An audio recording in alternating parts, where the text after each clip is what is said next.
The value is in the Ripple or XRP protocol. What does that actually mean? This is one of my favorite clips from years back. Glenn Hutchins talking about the Ripple protocol. We're also going to discuss in detail how you scale the XRP ledger to 8 billion people. Can it be done?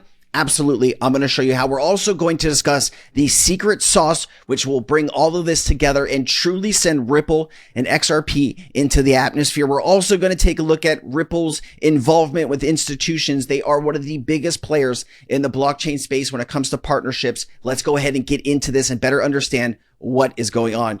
Like I said, this is my favorite clip from years back, but I want to get into what is actually said in this clip. I haven't actually shown you what the value of the Ripple protocol actually is from this clip. Most important piece, which is one that people aren't focusing on, is the protocol, the underlying protocol by which we agree to conduct these transactions. So you use a series of protocols every day and you don't even think about it. You don't think about the internet protocol. You don't think about the simple mail technology protocol. You don't think about the file transfer protocol. You don't think about the high text translation protocol. I go through it, right? You just make use of the technology and the protocols make it work. The people who really understand what's going on with digital currencies understand that putting these protocols in place, the blockchain protocol, the Ethereum protocol, the Ripple protocol, and then enabling those protocols to cause transactions to occur. And then those transactions can be defined very broadly as not just moving things of value, but anything that's got an information content. So let's get into this. Why did Glenn Hutchins say this? The value is in the protocol. I want to better understand that. So if you don't know, Glenn Hutchins is a prominent American businessman, investor, philanthropist, and he's been a part of all kinds of different companies. I don't really want to spend too much time on Glenn Hutchins. I want to spend time on what he's actually saying here. The value is in the Ripple or XRP protocol. So what he's talking about here is the instant settlement of financial assets. So imagine anything on the ledger can be traded for anything else on the ledger instantaneously at any time of the day. So if you have some stocks or bonds or derivatives and you want to sell those and go into crypto assets, or if you want to sell those and go into a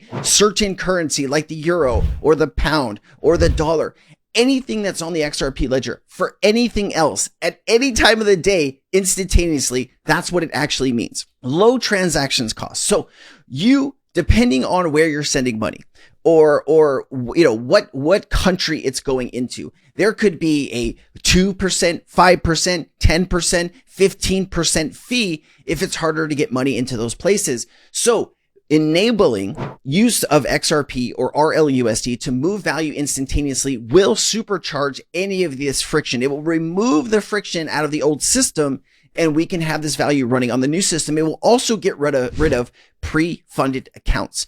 And so if you're not familiar with Nostro Vostro pre-funded accounts, usually banks have all of this value put all over the world in dollars and pounds and all of these different currencies. So if a bank is moving money from one side of the globe to the other, they need to have money in both sides of that transactions to do that transaction. You don't need that with XRP here. And so with Ripple. So what you can do is you can bring that money back to the institutions and they can put that money back into the country or the state or the city, wherever that bank is. We're talking about scalability here too. The XRP ledger can process 1,500 to 3,400 transactions per second. This is very online with Swift. This is actually faster than Swift. This is, about what Visa is doing. Visa can scale to 50,000 transactions. MasterCard is about 5,000 transactions per second. American Express can go to 15 or to 14,000 transactions per second. So enabling more transactions, more speed, lower cost is what's going to be most important. Talking about energy efficient, proof of work, Bitcoin is not something that banks and institutions are looking at using. They want to really use something that's more energy efficient, because if they're using that technology and people are saying, hey, you're using something that's taking a lot of energy, banks don't want that additional heat. They want to de-risk. And so that is why they're going to use something with a low energy output, something like XRP, something like HBAR or XLM.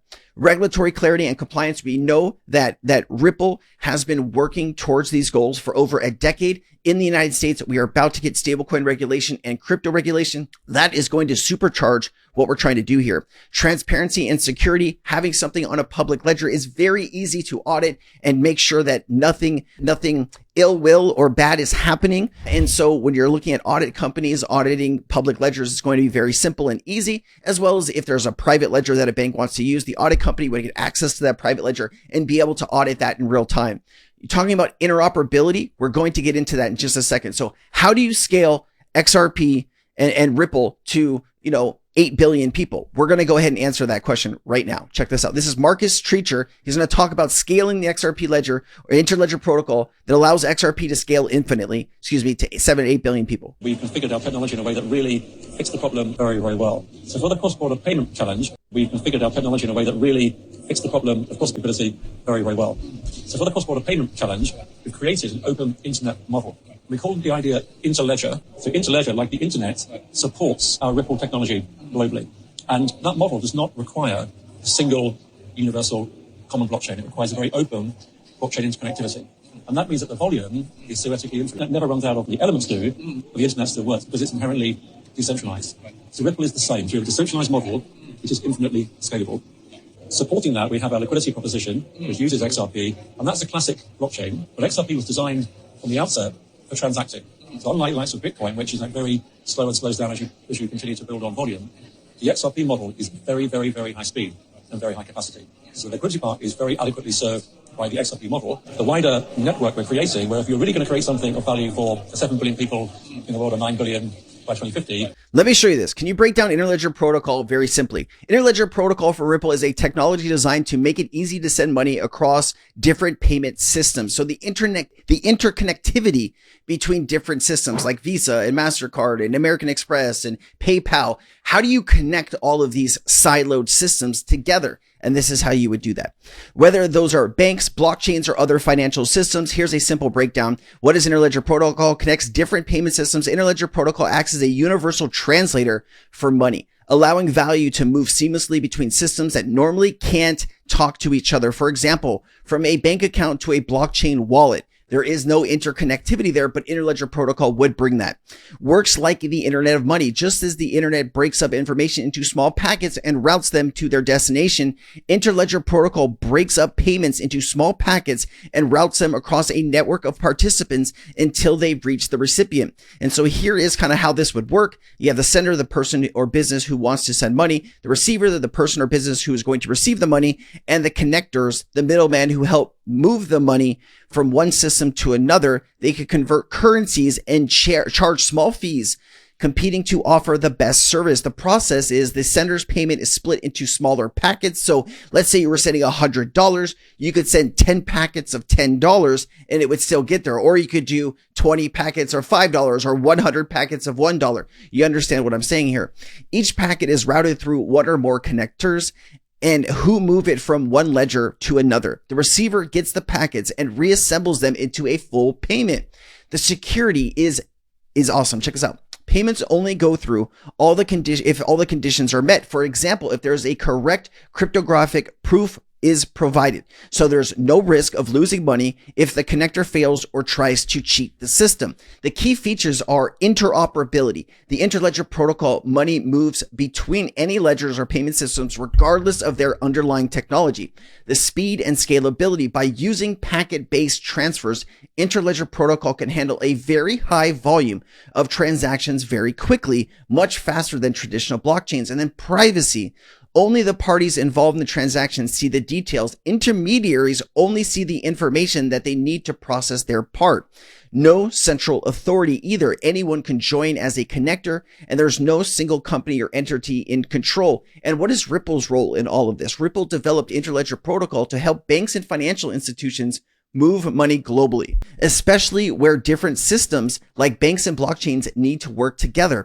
Ripple's own digital currency, XRP, can be used as a bridge asset to provide liquidity between different currencies, but interledger protocol itself works with any currency or asset. Crypto Erie also put this out the other day, and this goes perfectly what I'm trying to talk with you here, the secret sauce and how this is all going to work.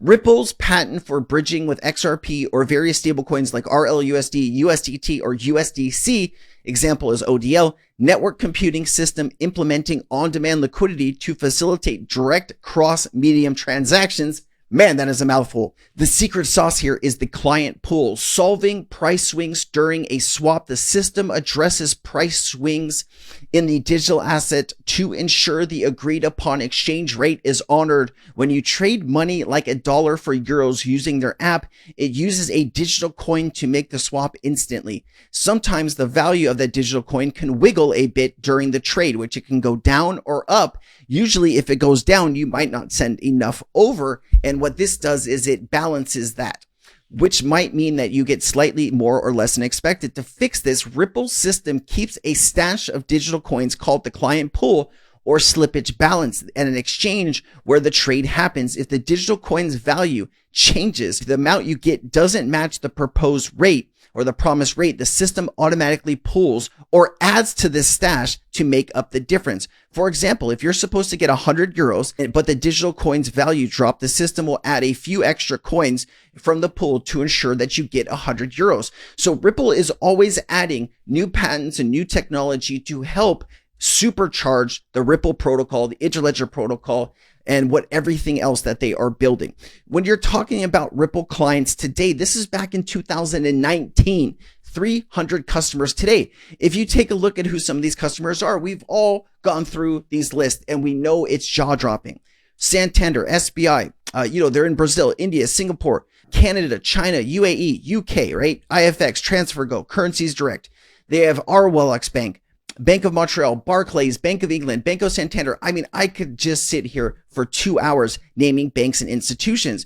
500 partners and growing. This is not including the partners from Hidden Road, because Hidden Road has another 300 institutions that it is also partnered with, right? 300 for Ripple, 300 from Hidden Road. And any other acquisition that Ripple makes, there might be more institutions that could use their services. So we start to wonder, once regulation gets passed, how long will it take these institutions from really start to use the technology on a massive scale? And will that massive scale lead to XRP becoming a 3-digit, 4-digit, or 5-digit asset one day? That is what I truly believe will happen due to the scarcity of XRP as the world wakes up to realize that, hey, it's not just Bitcoin that maybe they should hold on to. It is XRP and some of these other assets that were going to be used by financial institutions to move value at the instantaneously speed of light. All right, guys, that was my best effort to go over the Ripple protocol. We talked about interledger protocol. How do you scale to 8 billion people? The secret sauce, which allows Ripple, this patent to bridging XRP or various stable coins to make sure that the true value gets there. And the institutional partnerships are just incredible. I'll see you next time. Thank you for liking this video. If you got any value, please leave a comment below and share it with somebody you know. Aloha. Nothing in this video should be taken as financial advice. This is for entertainment purposes only. I am not a financial advisor. Please seek financial advice if you need it. Let's get back to the video.